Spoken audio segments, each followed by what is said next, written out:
my God, we're back again.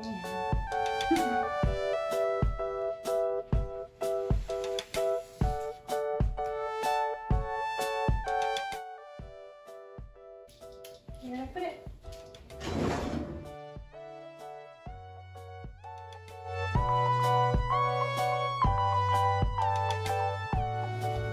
Happy Monday! I know, it's been a while. I hope you've all been well. I upgraded my kitchen. Like, look at how much room I have. We're gonna stay focused mostly on this side because I pushed all the dirty stuff to the other side. So this looks amazing. Welcome back to Eat Your Feelings. I decided that today we are going to make this cake. This is from the food and drink guide at the LCBO.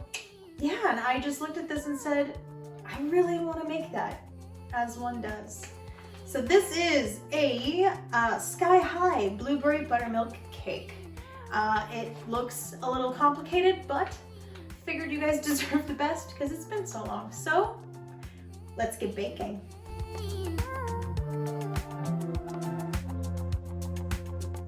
So a couple of things that you have to remember before starting this, as the wonderful magazine said, is that your eggs, especially the 3 for the icing, need to be at room temperature. You can't rush that step apparently. It is very important that they be at room temperature. Same as the unsalted butter really needs to be at room temperature as well. So those are the 2 big things to remember.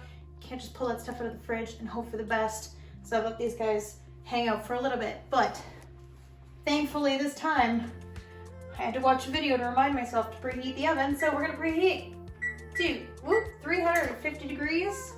And make sure your rack is in the center of the oven. All right, so the first couple of steps is we're gonna take some of our dry ingredients, including zesting this wonderful lemon. We're gonna whisk them together. And then we're gonna bring in, oh God,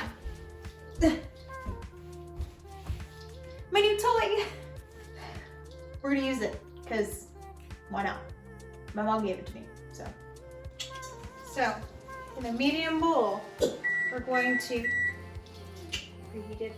We're going to whisk together the flour, baking soda, baking powder, salt, and lemon zest together, all in a thing. We have 3 cups of flour.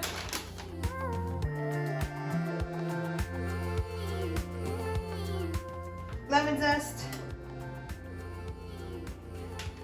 Just a full lemon. 1 teaspoon of baking powder.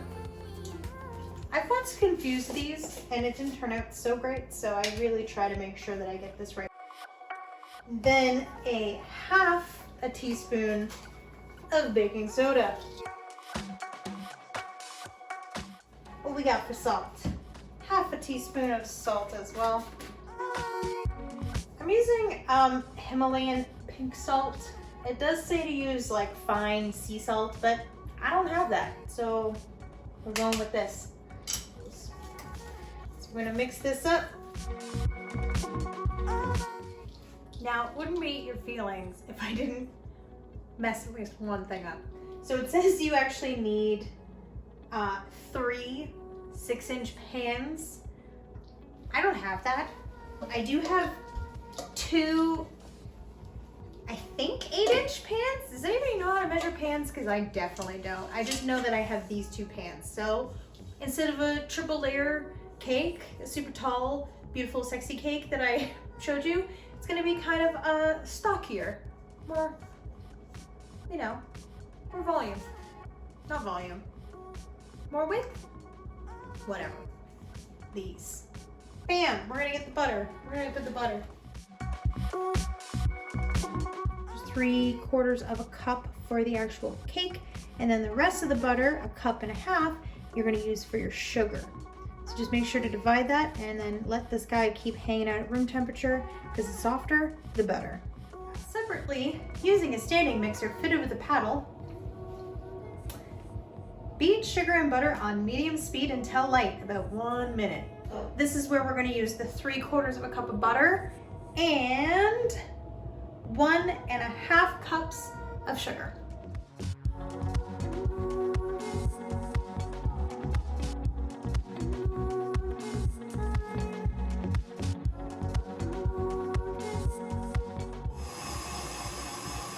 Okay, so this is nice and fluffy. We're gonna add a total of 3 eggs, one at a time, until it's mixed, and we're gonna push it down the sides if we need to. And then we're gonna add 1 teaspoon of vanilla extract before we move on to the next steps.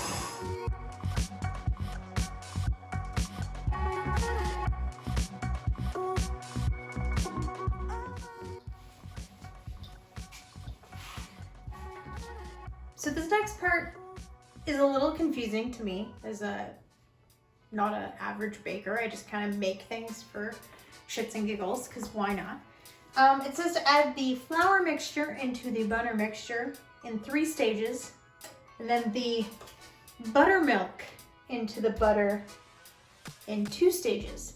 So my thought process here is I'm going to do 1/3 of this mixture in, let it mix, 1/2 of what I'm supposed to put in of the buttermilk, we'll let it mix, then the other half, 1/3 in, last half in, last third in. I really hope that makes sense and that I'm doing this right, because I really don't want a shitty cake because all my friends are going to eat it. Oh, another fun fact. You need to have your buttermilk shaken, not stirred.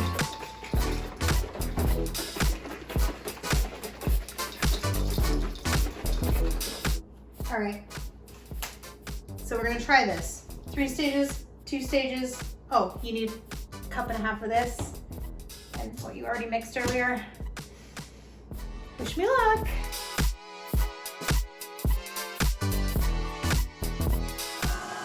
I think it worked out. I think we're good. So the last step, and I didn't have this out in the ingredients because they needed to stay frozen. So you need 1 cup of frozen blueberries. And I'm just gonna bring this down to like a stir. It doesn't sound healthy. And I'm just gonna put 1 cup.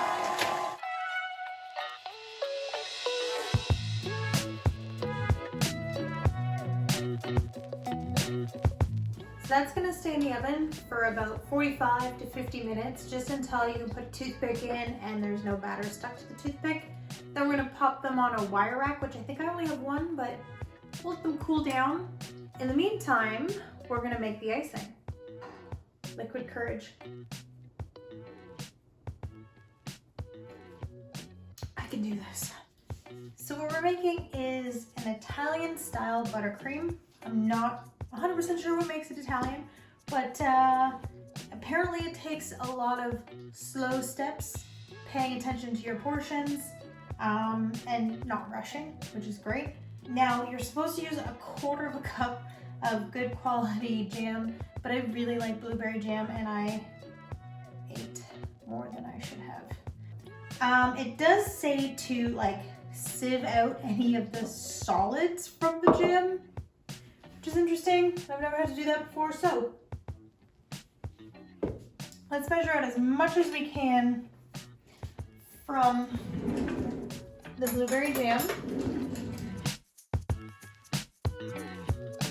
All right, well, I got as much as I could out of that. Let's substitute the rest. This is kind of jelly-like, so I don't know. We'll see. Maybe it'll mix nicely with the blueberry and no one will notice.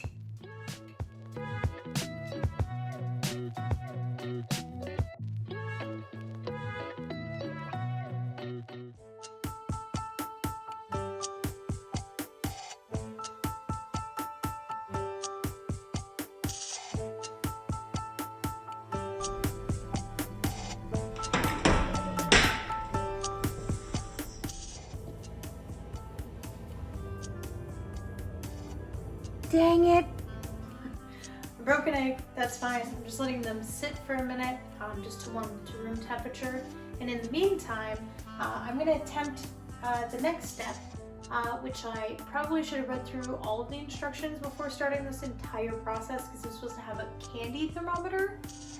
Who actually owns one of those? Because I definitely don't. I'm supposed to put in, well, I'm going to, not supposed to, I'm going to put in, it's a cup and 1/2 of sugar, with 1/3 cup of water. But I'm not supposed to stir it, so you don't stir it. But you put it on high heat until it reaches 240 degrees Fahrenheit if you have a candy thermometer. I have a meat thermometer. I think I'll use that. Will I break the meat thermometer? What do you think? Oh, the meat thermometer only goes to 220. Oh boy. I have 3 egg whites that I think are room temperature now. Yeah, they feel room temperature. All right, so I'm gonna beat these guys until they're white and fluffy. This is going to oil and become something. I don't know what. And then from there, we're going to slowly pour the cooked sugar in with the eggs and then add the butter, and it does like an emulsification process. Science.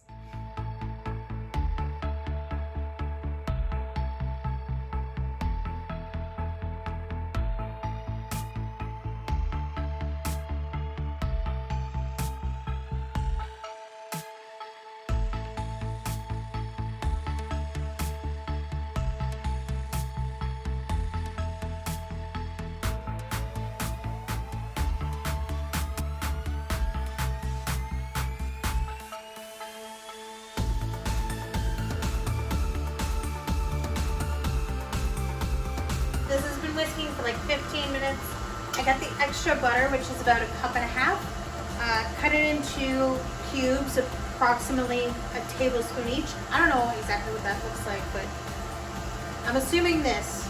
So the idea is that we slowly put the butter in and let it keep going. Literally, it's gonna take 6 minutes to put all the butter in here. It's a long time. 1. We're going to add 1/2 teaspoon of vanilla.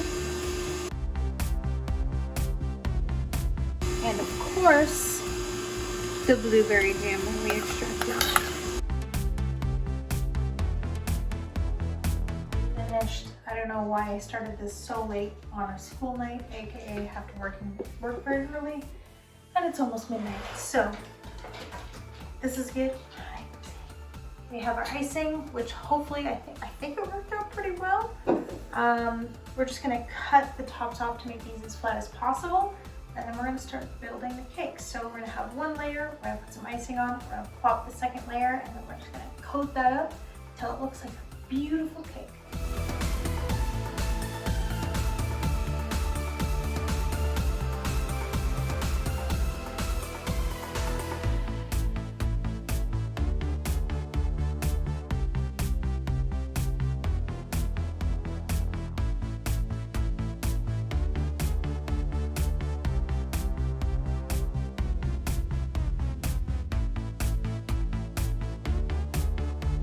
How's the cake?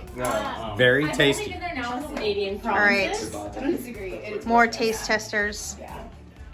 But like, how come you didn't want to stay in Ontario or? It's cheaper out there. It is very delicious. Very delicious. Okay, so it maybe doesn't quite look like the magazine cover, but it is freaking delicious, which in the end is all that matters.